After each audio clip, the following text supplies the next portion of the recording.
Hello दोस्तों, चलिए आज CSIR नेट लाइफ साइंसेज के एक सुपर इम्पॉर्टेंट और थोड़ा ट्रिकी टॉपिक में डाइव करते हैं। माइटोकॉन्ड्रिया में प्रोटीन सॉर्टिंग। ये वो कॉन्सेप्ट है जहां से क्वेश्चंस आते ही आते हैं, तो आइए इसको एकदम क्रिस्टल क्लियर करते हैं। अच्छा, तो सबसे पहले ये सोचिए, माइटोकॉन्ड्रिया के अंदर हजारों अलग अलग प्रोटीन्स काम करते हैं, लेकिन सरप्राइज, उनमें से लगभग 99% यानी कि ऑलमोस्ट सारे वहां बनते ही नहीं हैं। वो बनते हैं साइटोप्लाज्म में और फिर उन्हें इंपोर्ट किया जाता है। माइटोकॉन्ड्रिया अपने डीएनए से बस गिनती के शायद 13 प्रोटीन्स ही बनाता है। इसका मतलब साफ है, सेल की पूरी एनर्जी फैक्ट्री इसी इंपोर्ट सिस्टम पर डिपेंड करती है। तो फिर सवाल ये उठता है कि आखिर इतने सारे प्रोटीन्स साइटोसॉल की भीड़भाड़ से निकलकर एक नहीं बल्कि दो मेम्ब्रेन्स को पार करके आखिर आते कैसे हैं? यही वो पजल है जिसे हम आज सॉल्व करने वाले हैं। इस पूरे प्रोसेस का पहला क्लू या पहला स्टेप है प्रोटीन के ऊपर लगा एक एड्रेस टैग। सोच लीजिए, ये एक सीक्रेट कोड है जो उस प्रोटीन को बताता है कि उसकी मंजिल कहीं और नहीं बल्कि माइटोकॉन्ड्रिया है। साइंस की भाषा में इस एड्रेस टैग को हम कहते हैं माइटोकॉन्ड्रियल टारगेटिंग सीक्वेंस या शॉर्ट में MTS। ये प्रोटीन के एकदम शुरू में यानी उसके एंड टर्मिनस पर 15 से 55 अमीनो एसिड्स की एक स्पेशल चेन होती है। बेसिकली ये प्रोटीन का एक पर्सनल पोस्टल कोड है। जब तक ये कोड नहीं होगा, प्रोटीन अपनी सही जगह नहीं पहुंच पाएगा। लेकिन इस MTS में आखिर ऐसा क्या खास है? वो है इसका स्ट्रक्चर। ये एक एम्फीपैथिक अल्फा हेलिक्स बनाता है। एम्फीपैथिक मतलब दोहरा चरित्र। इस हेलिक्स की एक साइड पर पॉजिटिव चार्ज वाले एमिनो एसिड्स लाइन से लगे होते हैं और दूसरी साइड हाइड्रोफोबिक होती है, मतलब पानी से दूर भागने वाली। माइटोकॉन्ड्रिया के बाहर जो गार्ड बैठे हैं वो इसी यूनिक डुअल नेचर वाले स्ट्रक्चर को पहचानते हैं। ओके, तो सिग्नल मिल गया। अब आती है असली चुनौती, एंट्री। माइटोकॉन्ड्रिया के बाहर एक पूरा सिक्योरिटी चेक पॉइंट, एक एंट्री गेटवे बना हुआ है जो आने वाले प्रोटीन्स को चेक करके अंदर भेजता है। चलिए देखते हैं कि ये गेटवे काम कैसे करता है। और इस गेटवे का सबसे बड़ा, सबसे जरूरी रूल है ये, प्रोटीन अपने फाइनल फोल्डेड 3D शेप में इन दरवाजों से बिल्कुल नहीं निकल सकता।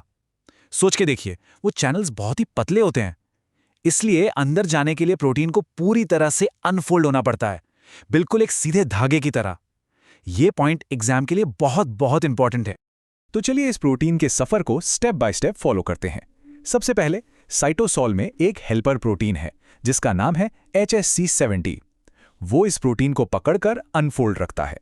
फिर आउटर मेम्ब्रेन पर TOM20 रिसेप्टर उस MTS सिग्नल को पहचान लेता है। सिग्नल मिलते ही प्रोटीन को TOM40 चैनल के थ्रू अंदर भेजा जाता है। ये हो गई आउटर गेट पार। इसके बाद वो आगे बढ़ता है और इनर मेम्ब्रेन के गेट यानी TIM23 कॉम्प्लेक्स से गुजरता है और फाइनली उसे मैट्रिक्स के अंदर खींच लिया जाता है। एक और बहुत ही स्मार्ट चीज होती है यहाँ, ये जो आउटर और इनर मेम्ब्रेन के दरवाजे हैं ना, ये दूर दूर काम नहीं करते। ये उन जगहों पर एक साथ आकर जुड़ जाते हैं जहां दोनों मेम्ब्रेन्स एक दूसरे के बहुत पास होती हैं।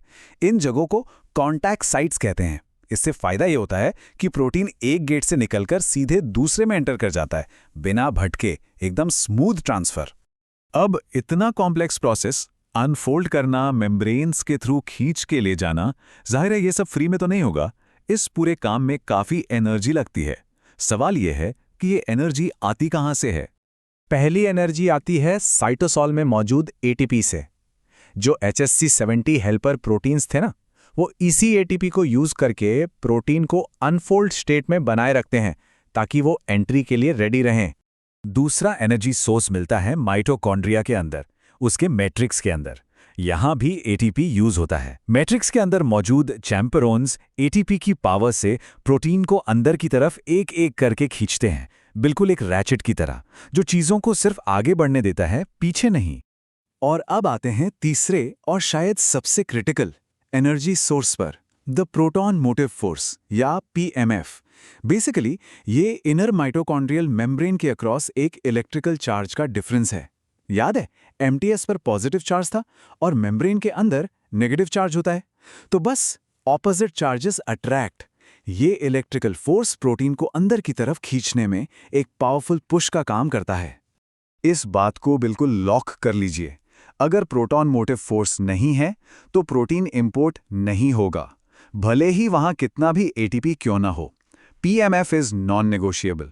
ये सीएसआईआर नेट का एक गोल्डन रूल है, हमेशा याद रखिएगा। तो प्रोटीन मैट्रिक्स तक पहुंच गया है, मिशन अकम्प्लिश्ड? नहीं, अभी नहीं।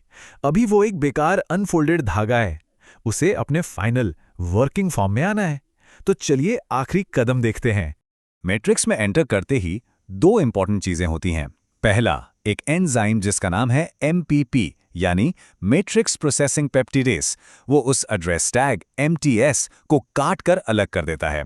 उसकी जरूरत अब खत्म हो चुकी है। इसके बाद HSC60 जैसे स्पेशल chaperones आते हैं। ये फोल्डिंग के एक्सपर्ट्स होते हैं और वो इस अनफोल्डेड प्रोटीन को उसके सही 3D शेप में फोल्ड कर देते हैं, जिसके बाद ही वो अपना काम शुरू कर पाता है। तो चलिए एक क्विक हाई यील्ड रिवीजन हो जाए। मेन पॉइंट्स क्या हैं? सिग्नल क्या है? N terminal amphipathic helix, machinery outer membrane पर टॉम कॉम्प्लेक्स, इनर पर टिम कॉम्प्लेक्स। जरूरी शर्त, प्रोटीन अनफोल्डेड होना चाहिए। एनर्जी कहाँ से मिलती है? साइटोसॉल और मैट्रिक्स में एटीपी और सबसे जरूरी प्रोटॉन मोटिव फोर्स। और फाइनल प्रोसेसिंग, एमपीपी सिग्नल काटता है और chaperones फोल्डिंग करते हैं। परफेक्ट। इस पूरे प्रोसेस को देखने के बाद एक और इंटरेस्टिंग सवाल मन में आता है। अगर माइटोकॉन्ड्रिया का इंपोर्ट सिस्टम इतना डिटेल्ड और कॉम्प्लेक्स है, तो फिर ER और गोल्जी जैसे दूसरे ऑर्गेनेल्स अपने प्रोटीन ट्रैफिकिंग को कैसे मैनेज करते होंगे? उनके क्या सीक्रेट्स हैं? इसके बारे में जरूर